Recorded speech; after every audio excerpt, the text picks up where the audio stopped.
ذرا سوچیں آپ کی پوری زندگی ایک میٹالک سلنڈر کے اندر قید ہو، ایک ایسی زندگی جہاں پہ سانس لینا بھی آپ کے بس میں نہ ہو۔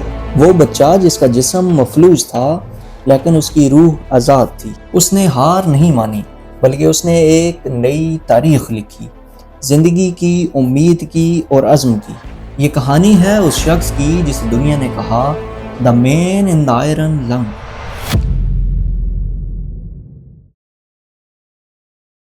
ایک ایسا انسان جس نے مشین کے اندر رہ کر بھی دنیا بدل دی۔ آخر کیسے؟ چلتے ہیں اس کہانی کی طرف جو انسانی حوصلے کا سب سے بڑا امتحان تھی۔ 6 سالہ پال ریچرڈ 1952 میں پولیو کا شکار ہو گیا۔ چند ہی دنوں میں اس کا جسم جواب دے گیا اور اس کے پھیپھڑے کام کرنا بند کر چکے تھے۔ ڈاکٹرز نے جلدی میں ایک ٹریکوٹومی کی اور پھر اس بچے کو ڈال دیا آئرن لنگز میں، ایک لمبا لوہے کا سلنڈر جو پورے جسم کو ڈھانپ لیتا ہے اور صرف سر باہر، اور وہی مشین اس کے لیے سانس لیتی تھی۔ The iron lung operates by rhythmically changing the air pressure inside the chamber. اس وقت امریکہ میں پولیو کا سب سے خطرناک پھیلاؤ تھا۔ ہزاروں بچے مفلوج ہو گئے جبکہ سینکڑوں اپنی آخری سانسیں لے رہے تھے، لیکن پال بچ گیا۔ یہ صرف معجزہ نہیں تھا بلکہ یہ اس کا عزم تھا۔ اس نے اپنا بچپن، جوانی اور بڑھاپا ایک مشین میں گزارا، لیکن اس کی کہانی آزادی کی تھی۔ 18 مہینے اسپتال کے بعد پال کو گھر لایا گیا۔ اس کے والدین نے ایک جنریٹر خریدا تاکہ آئرن لنگز گھر میں چل سکیں۔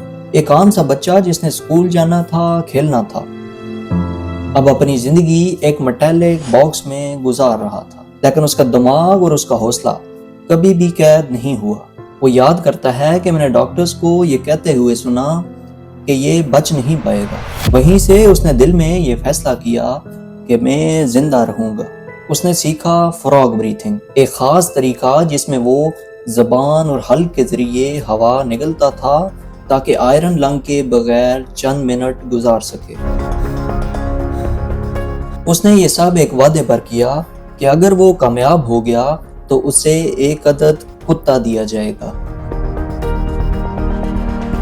بعد میں اس نے اپنی کتاب کا نام رکھا 3 minutes for a dog، 3 minute کی آزادی، لیکن اس کے لیے وہ پوری دنیا کے برابر تھی۔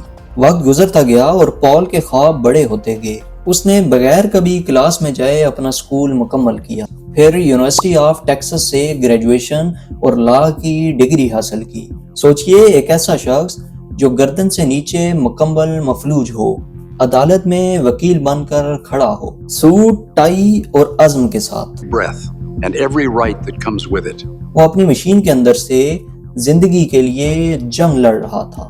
وہ کہتا تھا میں نے آئرن لنگ میں وقت گزارا لیکن میں نے زندگی وہاں نہیں گزاری۔ میری زندگی اس سے باہر تھی، میرے خوابوں میں اور میرے لفظوں میں۔ مشین نے اسے سانس دی لیکن خواب دیکھنے کی طاقت اسے اس کے دل نے دی۔ آئرن لنگ، ایک بھاری سلنڈر جس میں جسم بند، صرف سر باہر۔ اندر ویکیوم بنتا ہے جو جسم کو سانس لینے پر مجبور کرتا ہے۔ یہی اس کی زندگی تھی، ہوا کے شور کی تال پر چلتی ہوئی۔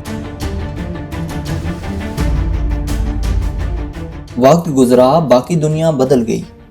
آئرن لنگز تقریباً ختم ہو گئے، پرزے ملنا ناممکن تھے، مگر پال اب بھی اس مشین پر زندہ تھا۔ اس نے اپنی زندگی کا مقصد بنا لیا، لوگوں کو دکھانا کہ معذوری حدود نہیں بلکہ یہ ہمت ہے۔ اس نے ایک کتاب لکھی 3 minutes for a dog، اور بڑھاپے میں بھی وہ ٹک ٹاک پر لوگوں کو ہنساتا، سکھاتا اور امید دلاتا رہا۔